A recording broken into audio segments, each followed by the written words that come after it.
So yeah, we'll start with if you just want to share something about yourself, what you do, why you do it, and we'll start from there. So I kind of fell into it. Yeah, I'm a tennis coach and a pickleball coach now. Also, just an advocate for health through my higher educational studies through university. So basically, my 20s to now 30s is all based around promoting sports and using sport as a vehicle for health or health promotion. Yeah. I just think sport is great for that. Instead of the gym and all that's good, but uh, playing sport, participating in sport, kind of gives you that kind of goal to continue to improve like tactically and socially. Yeah. So tennis, it has been part of my life since I was about 8 years old. Okay. So it was just that sport that I played growing up and experienced kind of everything that it can offer. So the social Yes. aspect, the friendship, kind of the physical and mental kind of progressions as I got older. It led to a lot of opportunities later in life because you don't aspire to be a tennis coach. It's not, you don't grow up and go, okay, I want to be a tennis coach when I'm older, or a sports Yes. coach when I'm older. Some people might, but the first thing is you want to be like the professional player, or you want to peak at that sport growing up. So um, being a tennis kind of player growing up and reaching those levels that, like not the top levels, but a competitive level, Yes. it did teach you a lot in kind of creating that pathway for the others later on.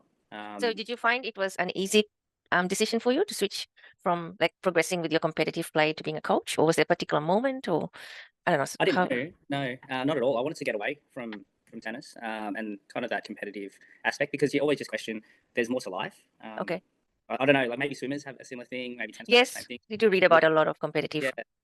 looking at that line all day, and then you're just going, okay, well, there's more than just looking at a line in the Yep. swimming pool. Maybe with tennis, it's a similar type of thing. There's more than just running around hitting that yellow ball. The thing with tennis is it's always been there as a something that you could do, some others couldn't, like at that high level. Yep. So coaching was kind of thrown at you at a young age. So I think I coached my first coaching session at about 16, maybe even younger from memory. This is helping out a coach, like a bit Yeah, of so helping out working. coaches. It was a good job growing up because it was like outdoors. It was a lot of fun. Yes. Something like you're in high school and you're going, okay, I'd rather be outside hitting a tennis ball than maybe another job. So that kind of got thrown into me pretty early, and I continued doing that throughout my teens and then in my Yep. 20s, just coaches, going to university, and it was just that flexible part-time casual job that brought me joy. It kept me connected to the sport as well because I had a lot of friends still Yes. playing, and like I was still competing a little bit. Yep. Um, and then I'll try to get away with it. Just after university, try to go. Okay, there's more to kind of life. So I did a bit of traveling, as Yep. most year olds do, 20, 23, 24, just to explore a little bit. But coming back home again, it just felt so easy going back to it. It sucks you in once you played it. You're drawn Yeah, in again. You can't run away. yeah, and it wasn't the tennis joy. Like at the time, it was more for not necessity either. It's just like I knew what I was doing. I was pretty Yep. good at it. Coaching does give you that kind of reward as well. Yes. You get paid okay for like your casual gig. Yep. So it was just something that was comfortable while I was trying to kind of at the time explore. I did nutrition and exercise science, coaching science at university, Okay. and I was trying to go down that nutrition avenue. Yep. So I actually started a health promotion business again. So probably my first business experience where my goal was to use different avenues like your boot camps, your nutrition advice, and tennis was part of it. Yes.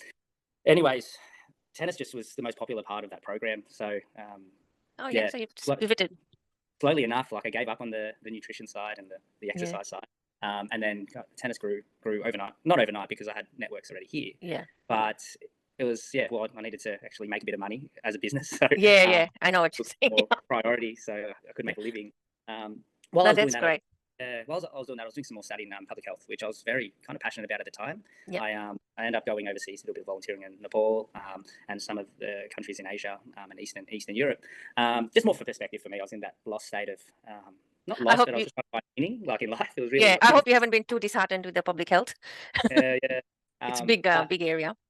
yeah, but this is kind of where like I've always thought about the public health, but then using tennis and now pickleball as a Yep. way to make people awesome tennis players and pickleball players, like that comes with time Yeah. and practice, but more just to get people active. Yes. Yes. No, So that's that true. yeah, that was kind I of found my that cool. I joined tennis very new, and having a good coach makes a big difference. Especially if you've never played it and have picked it up very late, like adult kids, and it's Yeah. the coach that makes the difference for you to keep on coming back again and again. So I'm sure the people you're helping out would probably really appreciate you. Like they might not show it, but if they're showing up every week, that's it. Because 100%. because the motivation they give, and it's just small things, like don't worry about it. It's just the small things that make you come again and again. And yeah, so just sort of, if you don't hear it, that's from another person, and having been coached by someone else, it makes a big difference to me. Oh, 1,000,000%. And it's not, yeah, the coaching is great, and the how to play the game is great, but it's the connection. It's really an Yes. art. Yes. Some people could be great tennis players, good coaches, and they have all this knowledge. But I think great coaches are the ones that can connect to others in different situations as well, Yep. and which is hard. So, like, it is a. I always not laugh, but I always have a bit of a smirk on my face when people ask you, "Oh, what's your full-time job? What do you do outside of tennis coaching and pickleball coaching?" I'm going, "That's my full-time job." We You work love on it? this 8 and it's tough. It's not an easy gig. You see hundreds of people every day. You deal with different age groups every single day, different personalities, different Yep. type of people, and sometimes they're all mixed together. And you're going, well, like a coach is. They're doing pretty good jobs just to get through the hours sometimes. So Yep. Okay. it takes a while, Different and perspective. yeah, and I'm watching, so like mentoring other coaches and seeing coaches or working with different coaches over 20 years. You can't really train that. It's all about experience, Yep. and it's all about actually being in that situation. Whenever someone comes to me and they go, "Oh, how do I do this and that?" I'm going, "You just got to get on there and experience it for yourself." Yep. You can read a million books and you can read different methods, and the best coaches are the ones that have the 10 years, 20 years experience because they just don't know. They don't know the tough parts to the coaching The or people the side. yeah. It looks easy from the outside, Yep. but geez, we do a lot of work. So when someone comes in, it looks like everything's rosy, everything's nice, everything's prepared. But like Yep. in the back of our heads, or maybe an hour ago, there's panic stations within the coaching Yeah. team. Yeah. I've shifted from being kind of the on-court coach, but also kind of that mentor coach to go, well, there's more than that on-court stuff that will create a positive environment. There's so much more that can be done by the computer. The preparation, Yep. days and months before, and that's what people don't see. But Yeah. Yeah. the most satisfying thing, as you said, is if you don't hear anything and the clients and the players come back, it means all that hard work that you've done 3 months ago on the day at the time.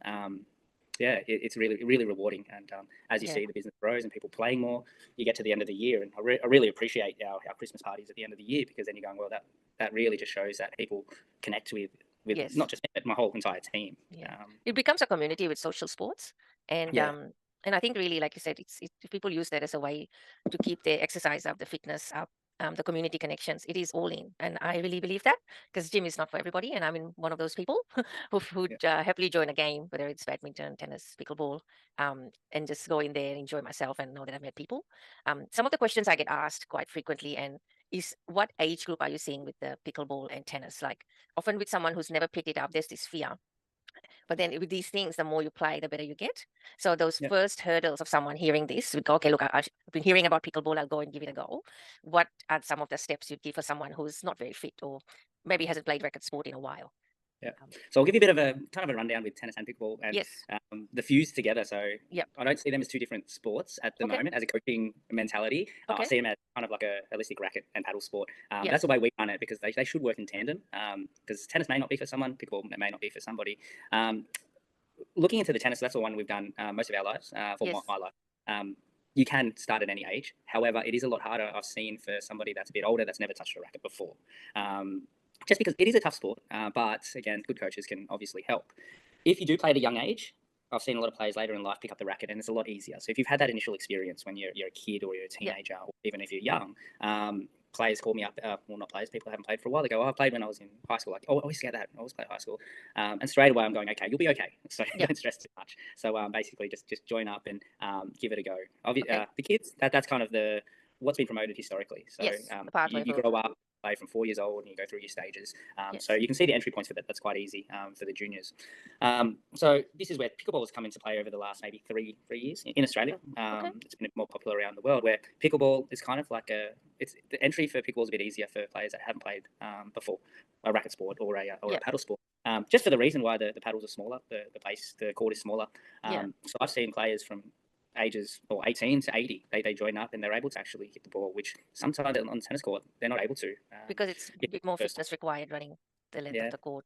fitness. The court is actually bigger than I think. But you just forget about that when you're young. You just run everywhere and you can cover a lot Yeah. of space. For somebody that hasn't played tennis before, getting on that big tennis court can be challenging. There are ways to kind of manipulate that to make it a lot easier, but just in comparison to the pickleball and tennis, pickleball is an easy entry for the player that is inexperienced with a racket or a paddle. So there's your kind of two streams that you're able to join a paddle or racket sport, depending on kind of your history in the background. But that doesn't mean you can't do both, or that doesn't mean that you can't do tennis if you haven't played before, or vice versa.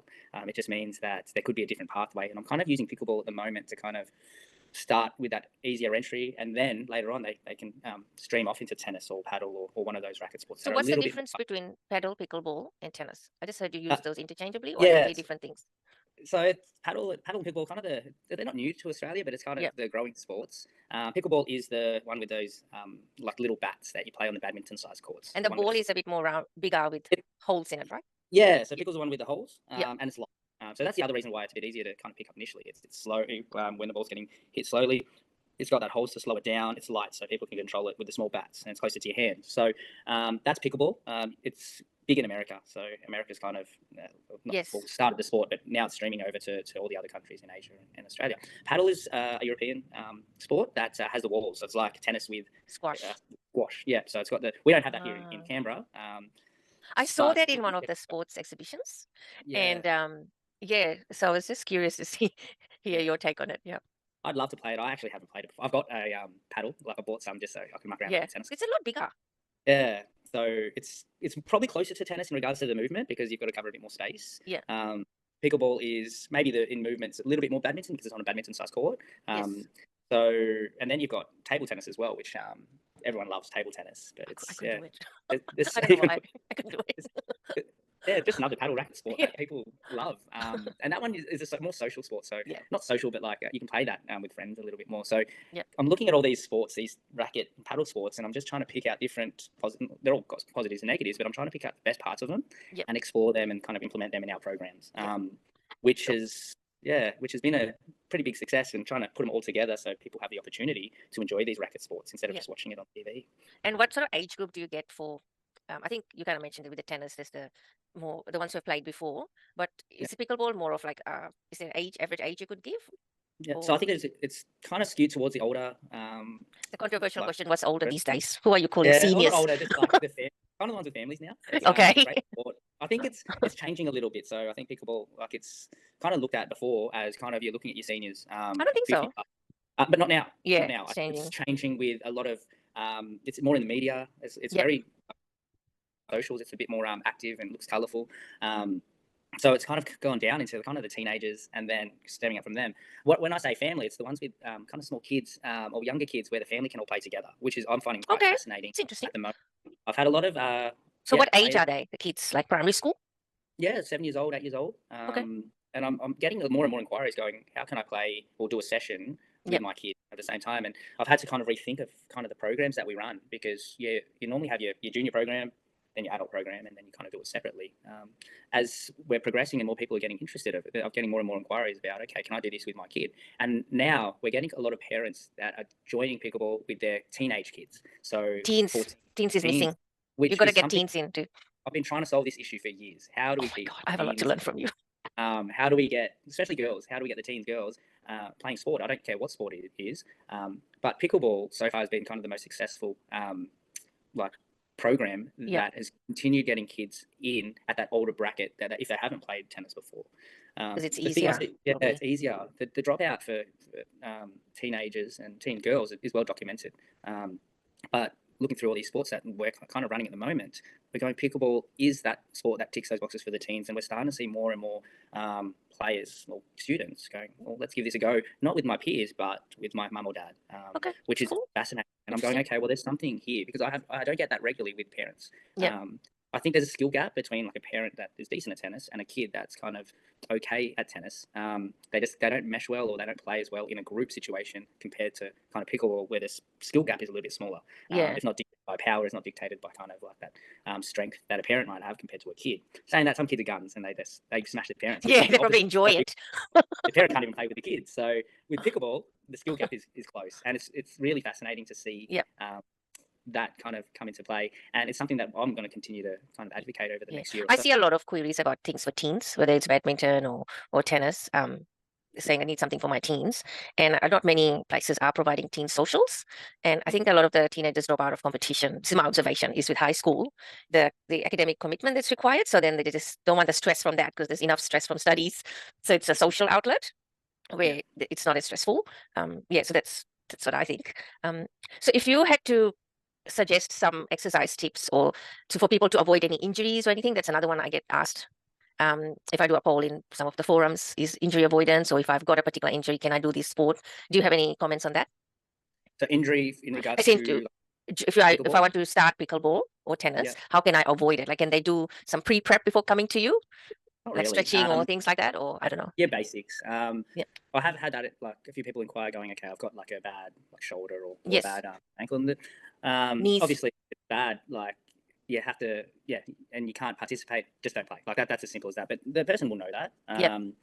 But for the minor injuries, with pickleball again, it's kind of designed so there's less stress on the body initially.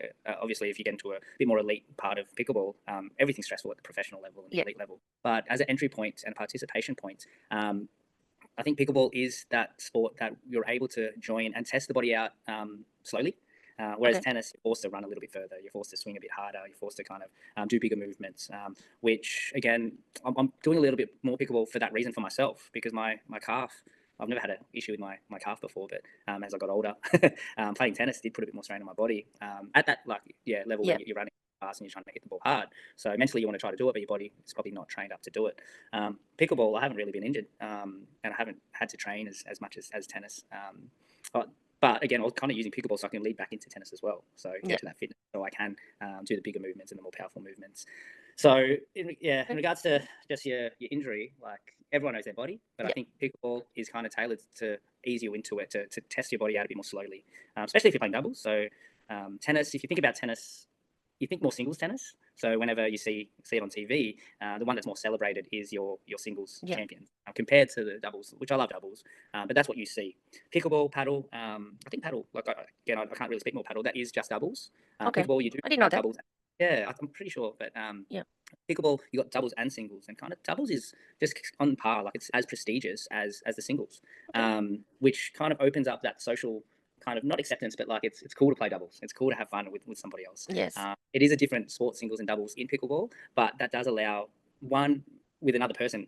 It is a bit easier, so you don't have to run around as much, and two, you've got that social aspect to kind of keep you going as well within the sport. So and if you do have a good doubles partner and you're just starting off, again, it's kind of your pathway to improve as you kind of just get a feel for it, or your body gets used to not getting injured, or just recovering from injury.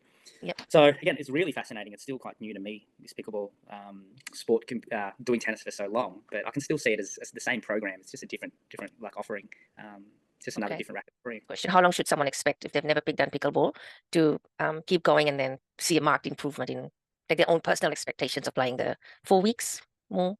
Well, within 10 minutes, I can get people playing a match. 5 minutes, 1 minute for the guys that played tennis before, or a different racket sport. Yes.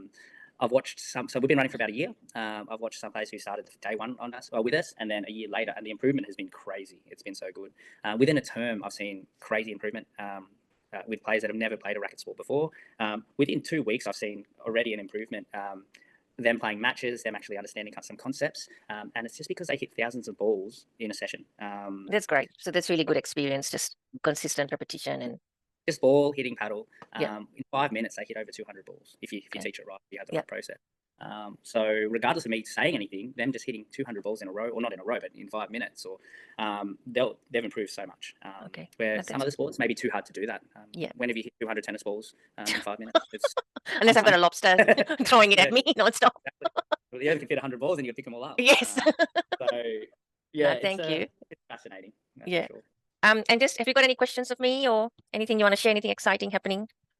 I don't have any questions for you, but I just love what you're doing. Because I've been just following you just through socials. I think social media, sometimes I get sick of doing socials, and it's always not the funnest thing to upload. Oh yeah. Because there's a lot of work to it, but content. And it's some people love it, and I just I do it because I know it's a platform that will help others. Yes. But what you're doing is amazing. That's why I reach out to you. I'm going, okay, well, let's give you some content Yeah. to use. But no, also, thank you. And I think it's good to have more coaches and people come on board and just share like a few tips here, it'd be really useful for people to hear like how easy it is to pick something. There's something for everyone. And yeah, I really want to see social sports there, and so easy to find one. But I think any movement can help someone. We're designed to move, full stop. Oh, yeah. I mean, if you can order food on Uber, groceries, there's no reason to get out. It's just going to make you unhealthy and sick, and I don't know. So And that's my thing. yeah, and doing it now, I think it's important. So again, I'm like mid-30s, getting towards 40. I think my body is feeling a bit weaker and slower and all that, more because of a kid, so less sleep and all that. And it is challenging. That's what I've kind of experienced in the last couple of years. Yes. It's challenging to get out there. It's even though I'm in an active sport, that's my job. Personally, it's hard for me to even stay fit and healthy. So Is this I'm a looking. family commitment? Work, I think family? so. Yeah, Just it's hard to trying to do. manage. Like Yeah. it's different. Work, the business, family. Setting aside sport for yourself is even hard to do. So obviously we're promoting it from our perspective, but we always forget about ourselves, which I think that's why looking at yourself and others is it's kind of like, if we do it as a big community, it kind of spurs us to get healthy as well, and just be an example for others. People think that we're super, super fit, but again, some of the coaches, like we actually don't, our heart rate doesn't really get up there when we're coaching. So I've got some non-negotiables personally for me. Badminton's locked in, tennis socials locked in, good. and my cardio tennis is locked in. I've got pickleball penciled to try. I've tried 3 games, but then that group dropped off. But I found a local group nearby, so I want to join that. But if I don't know, these 3 things penciled in, I go. I don't know, I go. I make time to go. But my gym membership, well, sometimes that can be dropped off. If I put it in that perspective, is because I enjoy playing with other people. There's the thrill of chasing the ball. I don't know what it is. It just makes me happy. Oh, So me too. And the beauty about what you're doing at the moment, you've got badminton, tennis, pickleball. What's the highest sports to reduce like death? So longevity of life. Well, tennis was number 1. So tennis was what's that? number 1. What's the secret there? I don't know. There was a study in one of the British journals, I think, and I don't know. I think there was 10,000 people. They looked over and saw what sport they did, and they chucked in a few categories. And basically, tennis was the number 1 sport to increase life expectancy compared to others. Badminton, I think, was second from memory, so that's good. Yeah, it's very fast paced. I think pickleball's kind of claimed that tennis paddle as well, so they're on the top as well. The thing is, like again, I don't have that scientific knowledge backs me, but just playing it and being part of the sport. One, I think it requires you to use your brain a lot. Yes. So action to the balls, thinking about hand-eye coordination. Hand-eye coordination, the movement. Like to tennis, you need to be strong, you need to be fast, you need to kind of have that mental kind of endurance, and you got to have the physical endurance. It ticks a lot of boxes, tennis, and it kind of makes sense. If you look at tennis players, they're very upbeat, and they're very fit and fast, very strong, very strong. Fitness, so, socially is the other aspect as well. I think being part of a tennis club or a pickleball club, and you're talking to people a lot, and you're individual as well. And there's just so many things that tennis ticks and pickleball ticks, which I can see how people keep living. Yes. Because of this sport. You're not getting beat up as well. Like I love my footy, but like you're not getting hit. You're not kind of getting knocked around. So it's like the non-physical boxing as well. So you mentally got to be switched on. And I think, I don't know, it must do something to our brains. I think it's exercising without thinking about exercising. For me, it's that. I'm like nimble in all the different parts of my body, or trying to be, and it forces me to do that, because if I have to go, okay, I'm going to do stretching today, I'm going to do this, it's too much. But in this one little package, I've got a bit of everything, and I've got to be fast. Yeah, and you're not thinking about all this. No, you're not thinking about it. It makes it fun. And it's fun. It is fun. So that's the thing. It's interesting, and like it makes sense, that study. But what you're doing, you'll live till 200 at this. I don't know. My kids probably just want to get sick of me. But what I found is that with the teens, because I've got kids who will be approaching that soon, they're just finishing primary school, is there's not much for teens, and as a parent, I'm looking for it. So I'm doing something with my daughter where the comment around girls in sports is just taking her to these things and creating socials for her. But it's something that I think it's more of us, you, myself, there's others doing different movements. There's something for everyone. And we just do our best to promote it, right? Because at the end of the day, everyone has to take that first step to call you, to join, join my group, whatever it is. It is the first step, isn't it? And just tell people, just come. Like, I get a lot of questions sometimes. I'm just going, just come and give it a go, see if you like it. And then from there, if you're keen to play or continue, do it. But do I need a racket? No, just come. No, that's great.